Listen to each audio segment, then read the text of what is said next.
दोस्तों, पिछली वीडियो में हम लोग पढ़ रहे थे रामायण के विषय में, जो कि संस्कृत साहित्य का विशाल महाकाव्य है। आज उसी का शेष भाग पढ़ेंगे। तो पिछली वीडियो में हम लोगों ने पढ़ा कि महर्षि वाल्मीकि आदि कवि हैं और रामायण आदि काव्य है।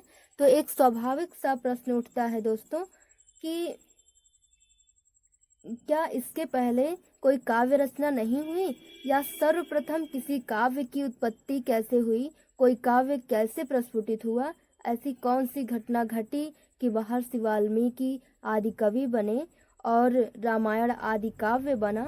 तो ऐसा कहा जाता है कि एक बार महर्षि वाल्मीकि तमसा नदी में स्नान कर रहे थे। उसी समय प्रेमरत क्रौंच पक्षी के जोड़े में से किसी एक को बहेलिये द्वारा मार दिया जाता है। तो एक पक्षी विलाप करने लगता है।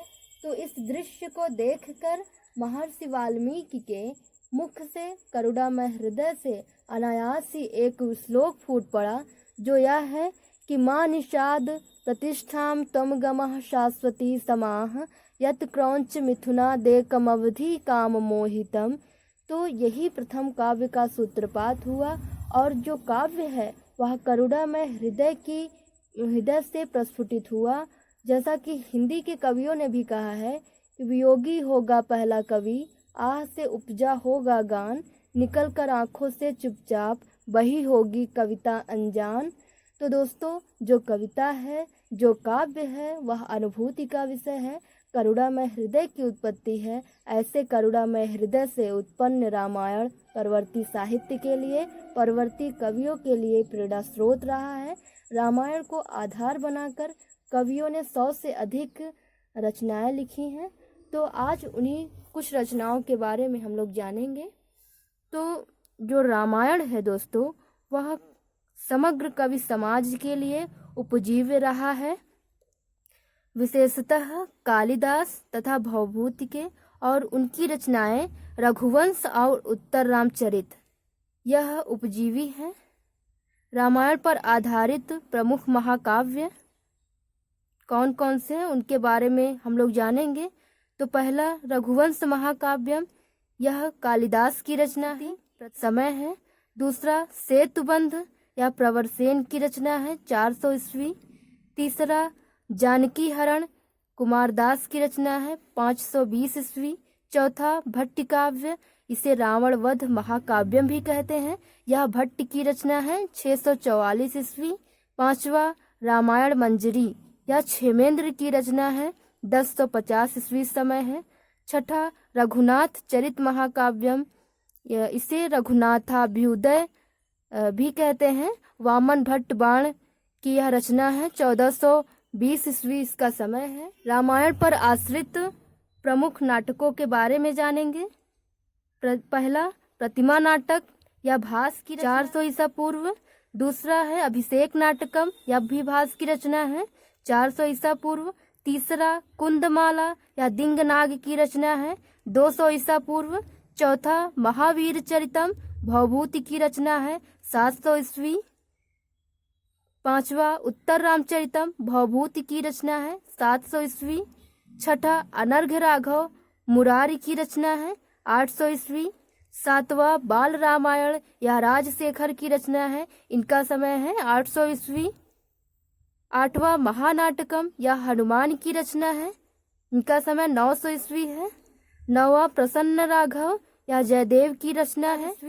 10वां उन्मत्त राघव नाटकम भास्कर की रचना है, 1250 ईस्वी।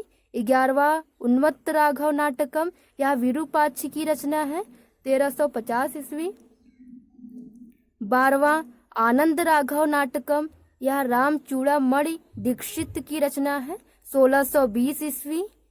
13वां अद्भुत दर्पण नाटकम या महादेव की रचना है, 1650 ईस्वी। आगे रामायण पर आश्रित चंपू काव्य के बारे में पढ़ेंगे। रामायण चंपू या भोजराज की रचना है, 1005 से लेकर 1054 ईस्वी इसका समय है। दूसरा उत्तर चंपू या वेंकटाध्वरी की रचना है, 1650 ईस्वी। अब रामायण में कौन कौन से आख्यान हैं उसके बारे में जानेंगे। तो दोस्तों, रामायण में राम कथा के साथ साथ अनेक रोचक आख्यान भी चलते हैं। इन आख्यानों का सन्निवेश जो है बाल कांड में और उत्तर कांड में किया गया है। तो इनके बारे में जानते हैं। पहला पॉइंट है राजा सगर के पुत्रों की उत्पत्ति तथा अश्वमेध यज्ञ का आयोजन, यह प्रथम कांड बाल कांड में है। दूसरा समुद्र मंथन और चतुर्दश रत्नों की प्राप्ति, यह भी बाल कांड। तीसरा त्रिशंकु के यज्ञ की तैयारी एवं उन्हें श्राप, यह भी बाल कांड का आख्यान है। चौथा है मेनका द्वारा विश्वामित्र का तपोभंग, यह भी बाल कांड का है। अगला है सुकेशाद की उत्पत्ति एवं राक्षस विस्तार, यह जो है 7वां कांड है। अगला आख्यान है राजा नृग को साप, वाल्मीकि रामायण के 7वें कांड में है।